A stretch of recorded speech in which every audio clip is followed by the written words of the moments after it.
지난 6주 동안 사실은 시리즈처럼 함께 말씀을 나누었었거든요. 첫 번째 함께 나누었던 말씀이 제목이 어떤 거였느냐면 예배 구경하지 말고 드려야 합니다 라는 제목이었어요.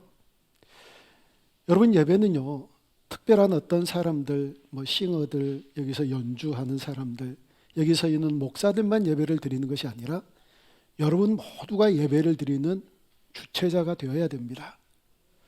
그렇지 않고 그냥 예배 구경하러 왔다가 오늘은 뭘 좀 잘하네, 오늘은 뭐가 형편없네, 이렇게 판단하며 돌아가는 그런 예배자가 아니라 여러분 모두가 한 마음으로 하나님 앞에 드리는 그런 예배자가 되어야 될 줄로 믿습니다.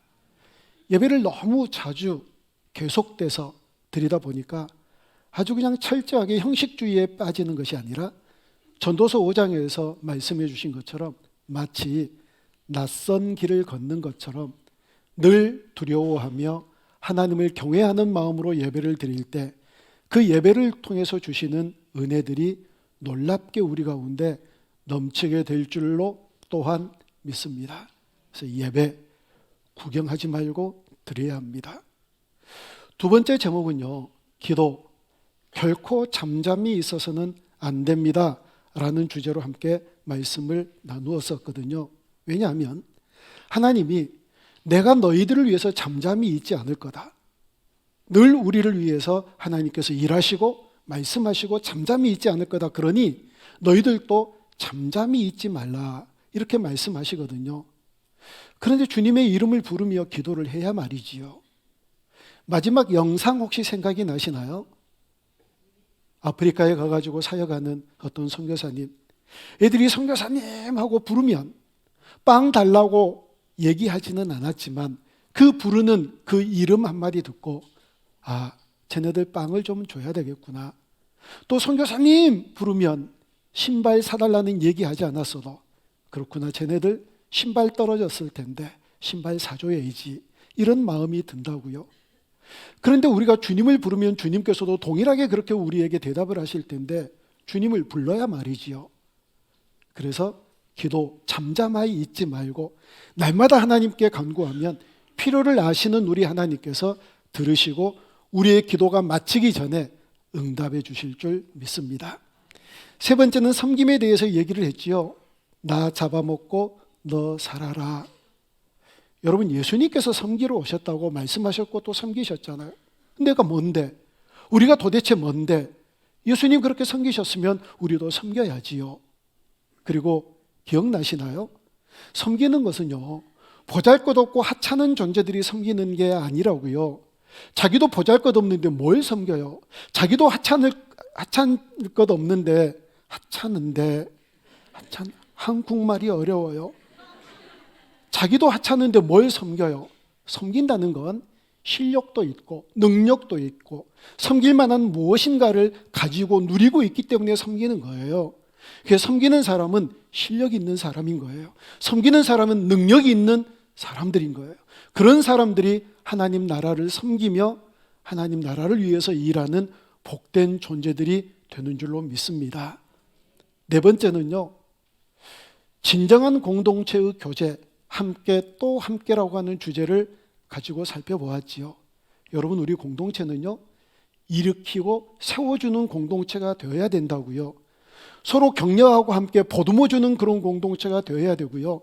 우리 공동체는 함께 승리하는 교회가 되어야지, 너는 승리하고 나는 죽고, 너는 승리해서 환호를 지르고 누군가는 패배해서 땅을 치며 탄식하는 그런 승리가 아니라, 반쪽의 승리가 아니라 너도 승리하고 나도 승리하는 예수님의 승리와 같은 그런 승리를 하며 살아가야 되는 공동체여야 된다고요.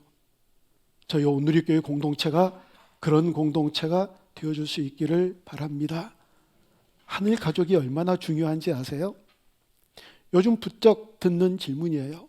목사님, 뭐가 제일 섭섭하세요? 목회를 그만두거나 교회를 떠나거나 이런 게 섭섭한 게 전혀 아니에요.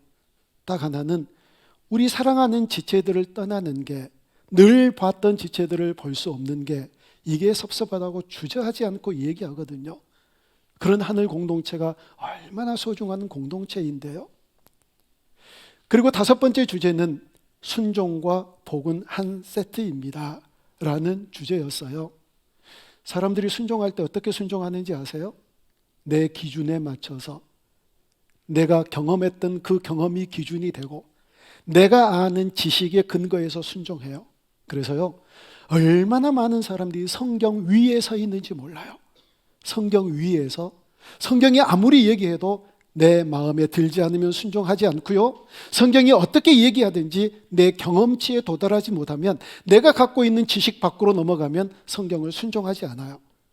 그런 사람들 많아요. 아니, 더욱 갈수록 많아지는 그런 시대를 지금 우리가 살아가고 있어요. 부모를 공경하라. 공경해야 돼요. 납득할 수 없어도, 그것이 유익이 안 돼도 공경해야 되거든요. 여러분, 젊은이들 그렇지 않는 사람들 많아요. 하라고 그랬으면 해야 돼요. 왜냐하면 여러분, 하나님이 부모를 우리에게 주시면서 그 부모가 훌륭한 부모가 됐든지 아니면 정말 왼수 같은 부모가 됐든지 뭘 보기를 원하는지 아세요? 그 부모에게 공경하는가 공경하지 않는가를 보세요. 그러면서 이렇게 생각하세요. 너 부모 공경하지 않으면서 뭘 나를 공경한다고 그러니? 아니요, 주님, 내가 우리 부모는 이렇게 하찮고 이렇게 공경할 수 없는 그런 부모이지만 부모는 그렇지 않아도 하나님은 공경해요. 그러면 하나님이 성경 말씀에 의거해서 이렇게 말씀하세요. 눈에 보이는 부모도 공경하지 못하면서 눈에 안 보이는 나를 공경한다고? 거짓말하지 마. 하라고 그랬으면 해야지요. 어떻든지 주님께서 우리에게 주신 부모니까요. 말씀에서 그렇게 말씀하면 그렇게 해야 되거든요. 왜곡하지 않고요. 그대로 공경해야지요. 그리고 여섯 번째로 별이 되는, 별과 같이 빛나는, 영원토록 빛나는 빛이 되는 선교에 대해서 함께 말씀을 나눴었어요. 28살 때는 휘튼 대학의 수석을 졸업했던 짐 엘리엇의 도전하는 메시지. 영원한 것을 위해서 영원하지 않는 것을 버리는 것은 바보가 아니다. 그러면서 하나님 나라를 위해서 기꺼이 목숨도 내주었던 이 선교사의 도전 기억하시죠? 선교는요, 사명이기 전에 존재 이유예요. 하나님께서 이곳에 교회를 세우신 목적, 우리를 데려가시지 않고 이 세상에서 계속 숨이 붙어 있도록 생명을 주신 목적, 그것은 선교하기 위함인 줄로 믿습니다. 하나님께서 그 사랑하는 아들 독생자를 이 땅에 보내신 목적이 선교였다면 어떻게 우리가 그 목적 밖에서 삶을 살아갈 수 있겠어요? 그래서 선교, 그러면 나 아니야. 그리고 이 선교라고 하는 단어를 밀어내고 나는 이 선교에 대해서 방관하거나 빠져나가려고 하는 그런 존재가 아니라 어떻게 해서든지 선교적인 삶을 살아가기 위해서 노력해야지요. 그런 삶을 살아갈 때 우리를 인하여서 주님이 기뻐하실 줄로 믿습니다. 그리고 오늘은 끝없는 도전, 변화와 성숙에 대한 말씀을 함께 나누려고 합니다. 어떤 사람이 체념하듯 이렇게 질문을 해요. 사람이 변화되는 게 가능할까? 여러분은 어떻게 생각하세요? 사람의 변화는 가능할까요? 얼마든지요. 얼마든지 가능하지요. 이렇게 가만히 생각해 보면 변화되지 않고 성숙하지 않는 여러 요인들이 있지만 저는 이걸 꼽고 싶어요. 사람들이 자기 고정관념을 가지고 있기 때문에. 아까도 말씀드렸듯이 자기 지식, 자기 경험, 자기의 것 안에 모든 것을 가두어 두려고 그러는 거예요. 고정관념이라는 건 뭐예요? 내 생각과 내 사고와 내 철학 모든 것이 딱 고정이 되어 있다는 거예요. 고정이 되어 있으니까 이거 바뀔 리가 없죠. 이거 고정이 안 돼 있어야 이렇게도 휘고 저렇게도 휘고 이렇게도 바뀌고 저렇게도 바뀌죠. 딱 고정이 되어 있는데 어떻게 바뀌어요? 목회를 이만큼 하다 보니까 그게 보여요. 이렇게 보이는 사람들이 있어요. 자기 고집으로 아집으로 똘똘 뭉쳐서 하나님 말씀으로도 변화되지 않는 이런 사람들이 있을 수 있다니까요. 이 고정관념을 없애야 돼요. 이스라엘 백성들이 이 고정관념 때문에 망했잖아요. 그들이 어떤 고정관념이 있었느냐면 세 가지예요. 첫째는 우리는 아브라함의 자손이야. 아브라함이 우리의 조상이기 때문에 우리는 문제없어. 이렇게 생각하는 이 이스라엘 백성들에게 주님이 뭐라고 말씀하신지 아세요? 아브라함의 자손이라고? 야, 이 굴러다니는 돌멩이로도 아브라함 자손 얼마든지 만들 수 있어. 그러니까 아브라함의 자손을 뭘로 비유해서 얘기하냐면 돌멩이하고 똑같다는 거예요. 그게 무슨 자긍심이에요? 그걸 무슨 자부심이라고 나 아브라함의 자손이야 하면서 자랑하고 다니겠어요? 그 자랑할 것 없어. 고정관념 버려 라고 말씀하시는 거예요. 그들은 또 우리는 할례 받았어. 할례 받지 않는 이방인들을 개처럼 여겼던, 그리고 늘 감사하기를 우리는 할례 받은 족속이어서 감사합니다 라고 감사 기도를 올렸던 사람들이 바로 이들이었거든요. 그런 고정관념에 또 하나는 우리는 율법을 가지고 있어. 율법 제도로 지키지도 못하면서 율법을 가지고 있는 것 때문에 아무런 문제 없다라고 생각했던 이 고정관념에 빠져있는 이스라엘 백성들, 결국은 불쌍한 민족으로 남아있게 되잖아요. 고정관념이에요. 사도 바울이요, 이런 유대인들을 변화시키기 위해서, 이런 유대인들을 모든 삶을 바뀌기 위해서 복음을 계속 전하다가 안 되니까 포기했다가 아니지 이러면 안 되지 또 전했다가 포기했다가 이 일을 계속 반복했어요. 정말 포기하고 싶은 거예요. 얼마나 똘똘 뭉쳐 있었는지, 얼마나 자기 고집과 아집에 쌓여 있었는지. 근데 어떻게 해요? 그럼에도 전해야지요. 예루살렘, 유대, 사마리아 땅끝인데 순서가 있는데요. 그래서 계속해서 유대인들을 향하여서 복음 전하는 일을 그치지 않았었거든요. 변하지 않아요. 고정관념 때문에. 이런 얘기를 오늘 로마서 7장과 8장에서 해주고 있는데요. 성경 펴셨어요. 로마서 7장 맨 1절 위에 보면 주석가들이나 성경학자들이 이 7장의 제목을 붙여놓은 게 있어요. 7장 제목 뭐라고 붙여놨는지 같이 한번 읽어볼까요? 혼인관계로 시작한 율법과 죄.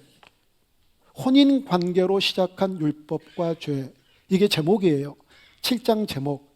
이게 무슨 얘기냐면 결혼을 했어요. 그런데 남편이 어떤 남편이냐면 하여튼 고약스러워요.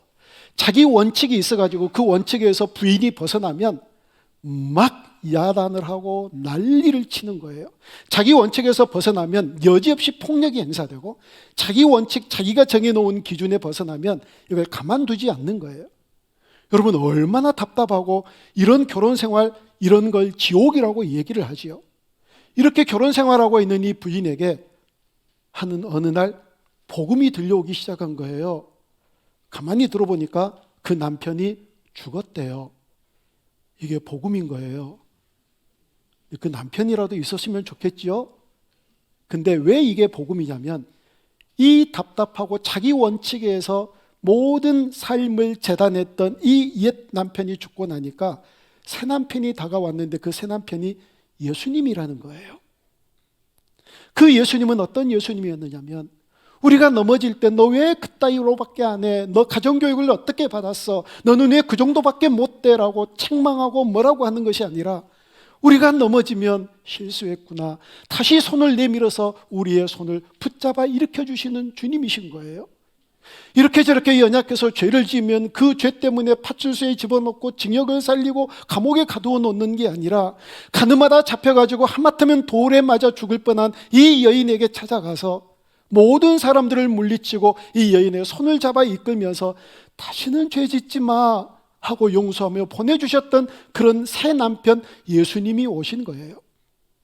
그러면 새 남편 만났으면 그 답답했던, 그 억압으로 일관했던 그 옛 남편과의 모든 삶을 정리하고 새 남편 안에서 자유를 누려야지요.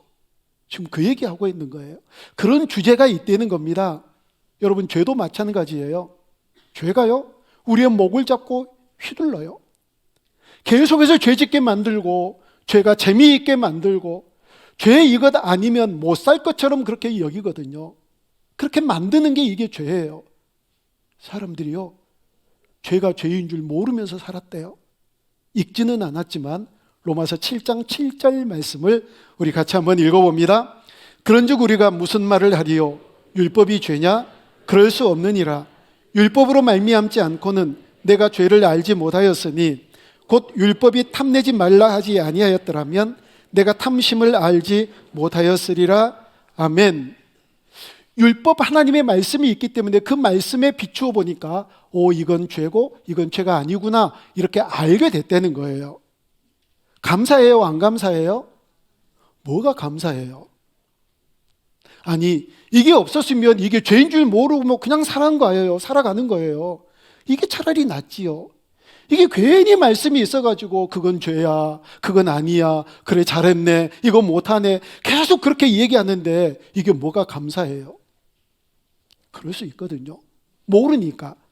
이 말씀이 죄를 가르쳐 준다는 게 어떤 건지 모르니까 에이 짜증나, 내가 괜히 이 말씀 받았어. 이게 말씀이 계속해서 세상에 탐심이 죄래네. 뭐 그게 죄야, 탐심 없으면 어떻게 이 험한 세상 살아. 그렇게 생각할 뻔했었는데 탐심이 죄래요. 아니 이거 없었으면 좋을 것 같잖아요.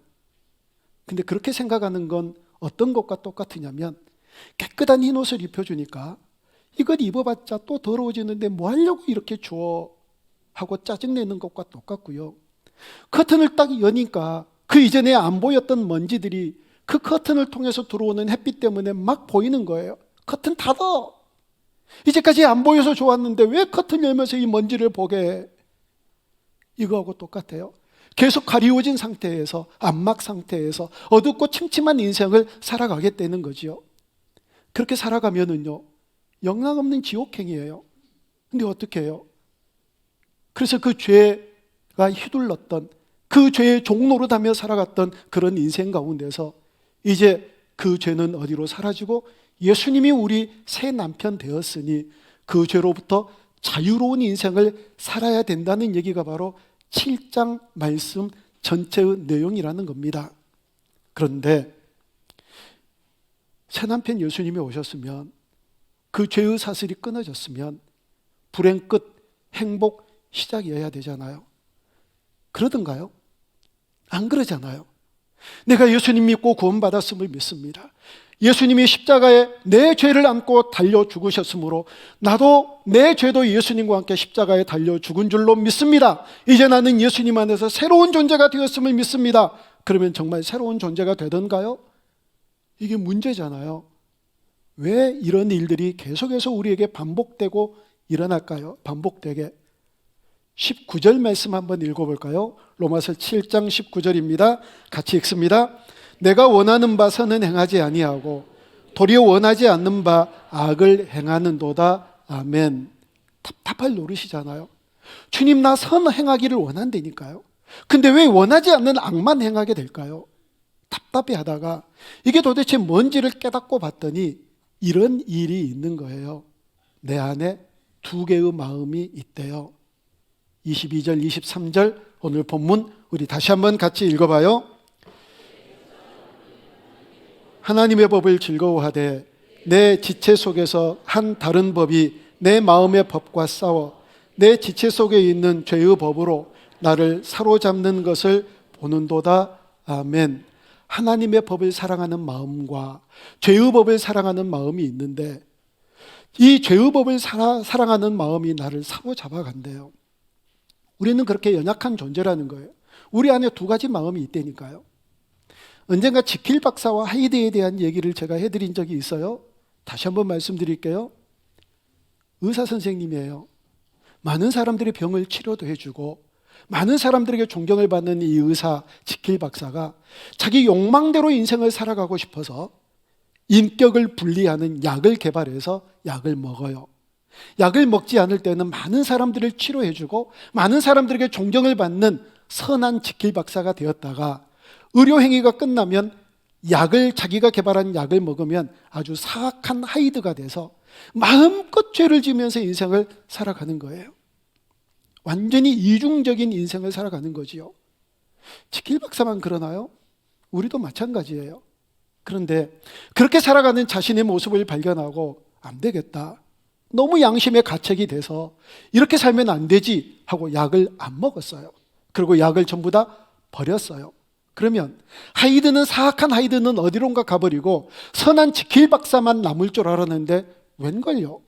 약을 먹지 않아도 사악한 하이드가 계속 남아있는 거예요. 욕망대로 죄를 마음껏 먹고 마시면서 살아가게 할 이 하이드가 남아있는 것을 바라보면서 얻은 결론, 아, 내 사악한 하이드가 있는 게 약 때문에 그런 게 아니구나. 내 존재 자체가 사악한 하이드가 있었구나. 이 사실을 깨닫고 스스로 목숨을 끊는다는 이 얘기예요. 지킬 박사와 하이드가 바로 그 얘기거든요. 여러분, 이런 마음들이 우리 가운데 있다고 성경에서 분명하게 선언하고 얘기하자 사도 바울이 그 사실을 자기도 인정하고 절규하면서 고백하는 게 오늘 본문 24절 말씀이에요. 오호라, 나는 곤고한 사람이로다. 이 사망의 몸에서 누가 나를 건져낼까? 누가 나를 건져낼까? 이 현실을 바라보면서 그렇게 애타게 절규하거든요. 여러분, 이런 절규들이 우리 가운데 있지 않나요? 여러분은 어떠세요? 지킬 박사가 이길 줄 알고 사악한 하이드를 영락없이 누르고 날마다 선하고 고매한 인격으로 그렇게 살 줄 알았는데 형편없이 무너지잖아요.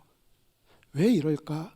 이 사망의 몸에서 나를 건져냄을 당해야 되는 그런 존재로 살아가야 되는 이유 알고 봤더니 7장 20절에 이렇게 말씀을 하세요.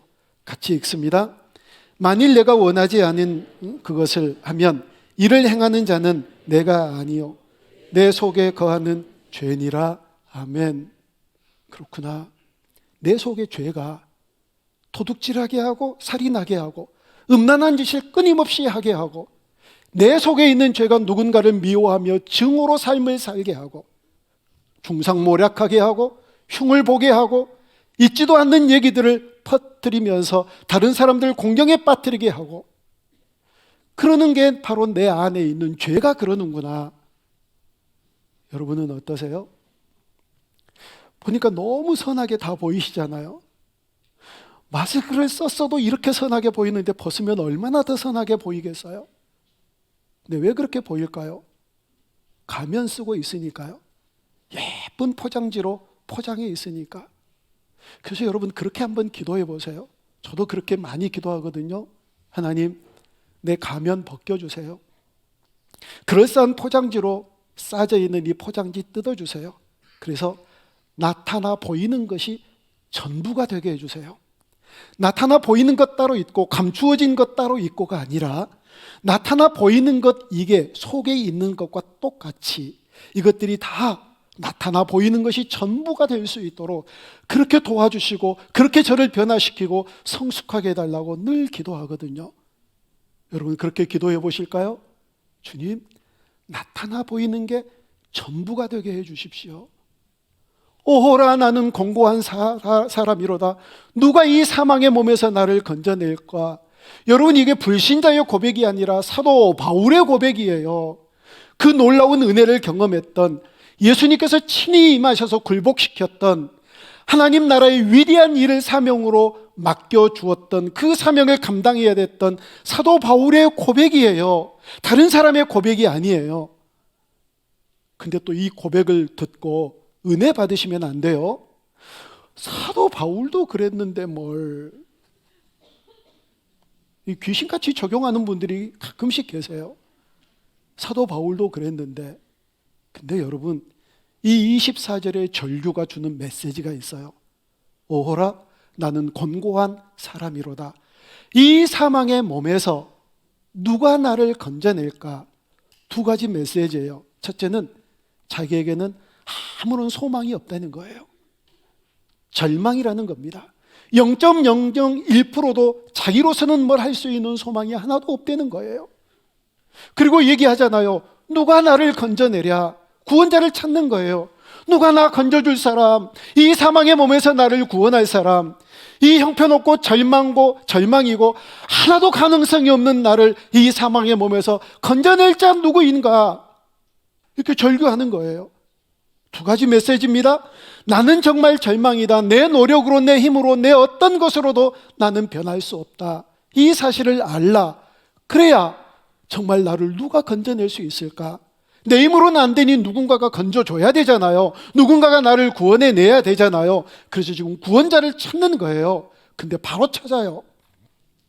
이렇게 24절에서 절규하고 나서 25절에서 뭐라고 얘기를 하는지 우리 같이 한번 읽어봅니다. 우리 주 예수 그리스도로 말미암아 하나님께 감사하리로다. 그런즉 내 자신이 마음으로는 하나님의 법을, 육신으로는 죄의 법을 섬기노라. 아멘. 그렇게 절규해 놓고 바로 감사하대요. 왜 감사하느냐면 그 감사의 조건을, 왜 감사할 수밖에 없는 이유를 8장 1절에서 발견하니까 그래요. 자, 우리 8장 1절 같이 읽습니다. 그러므로 이제 그리스도 예수 안에 있는 자에게는 결코 정죄함이 없나니. 아멘. 7장은요 율법과 죄의 품에서 살았다면 8장에서는 이제 예수님의 품으로 옮겨진다는 사실을 알고 그가 선언해요. 이제 예수 그리스도의 품 안에 있으니 나를 어느 누구도 정죄할 자가 없다. 그리고 8장에서는 계속해서 우리에게 얘기를 해요. 여러분, 변화되기 위해서 노력해 보신 적 있으시죠? 예수 믿으면서 그런 노력 한 번도 안 해본 사람 없을 거예요. 정말 더 성숙해지기 위해서 얼마나 많은 노력들을 경주하나요?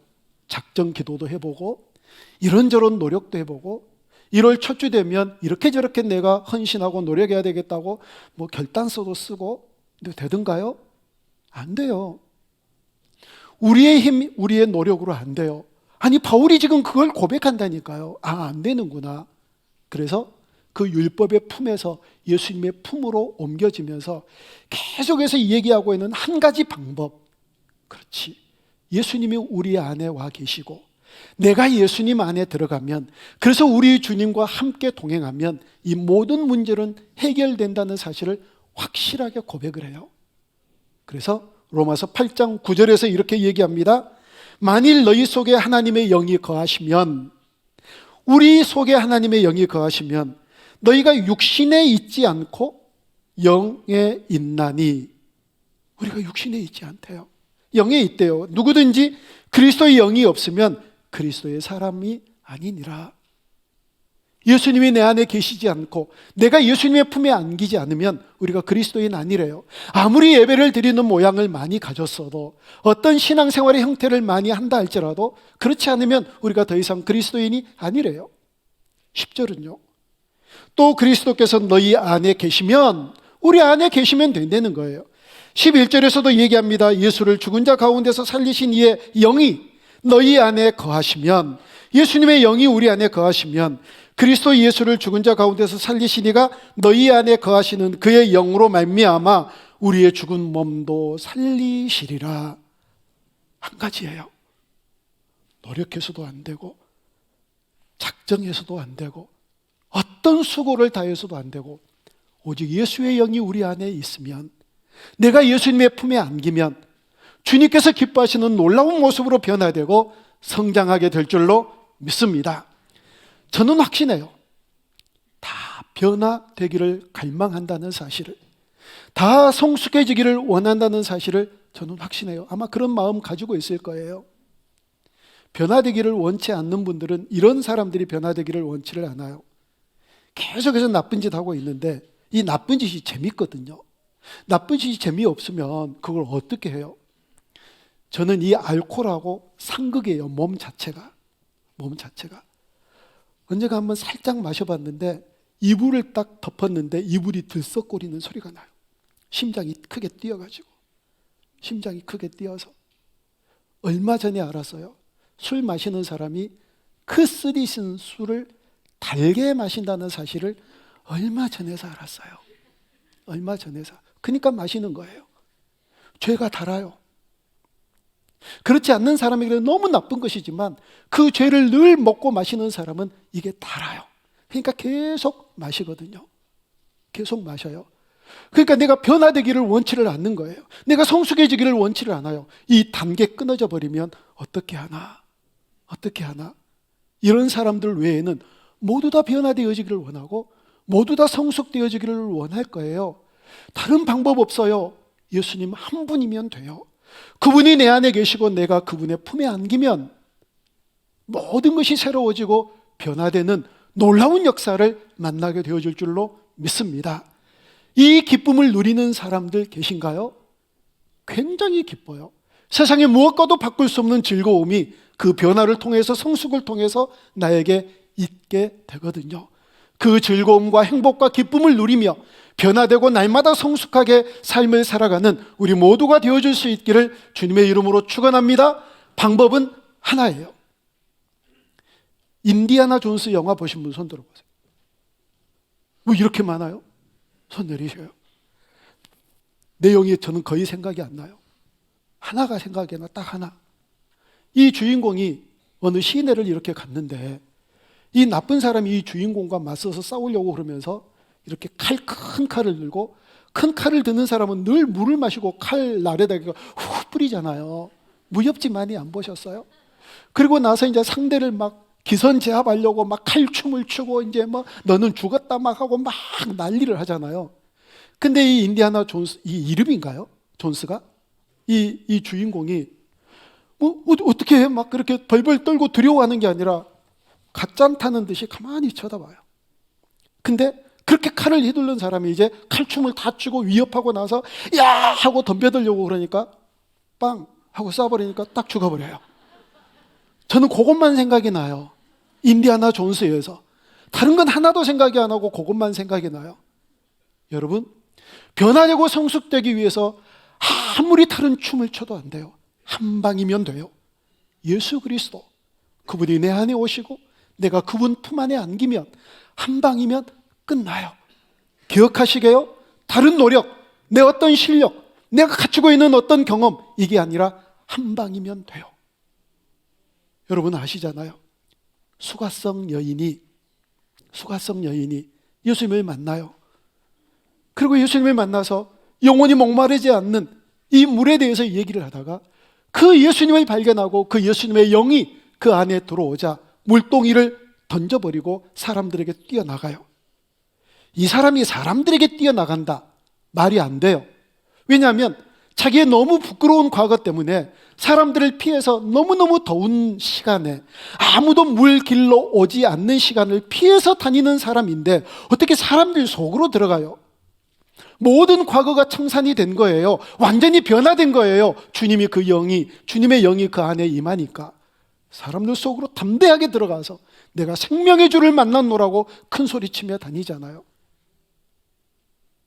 그 수가성 여인, 물에 대해서 얘기를 하는데 이 여인이 예수님께 물 한 잔을 떠드렸고 그 예수님이 물을 한 잔을 딱 마시더니 이제 갈증이 다 사라졌다, 얘기 한마디도 안 나와요.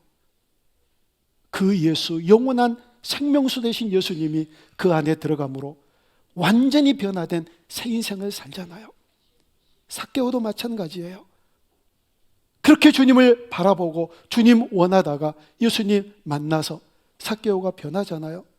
여러분, 삭개오가 예수님 만나서 변해가지고 살림살이 늘어났나요? 그 주의가 높아졌나요? 삭개오가 예수님 만나가지고요 나타난 현상은 몇 가지 있어요.